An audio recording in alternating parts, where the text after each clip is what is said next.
In this tutorial, I'm going to show you how to set default printer on Windows 11 computers.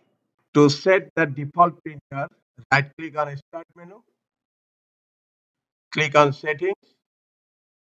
In left menu pane, click on Bluetooth and Devices, then click on Printer and Scanner. Here you will find the list of all available printers. Select the appropriate printer, double click on it. Here you will find an option More Devices and Printer Settings. Click on it and you will find the available printer here. Here one printer is set as default with the green tick mark.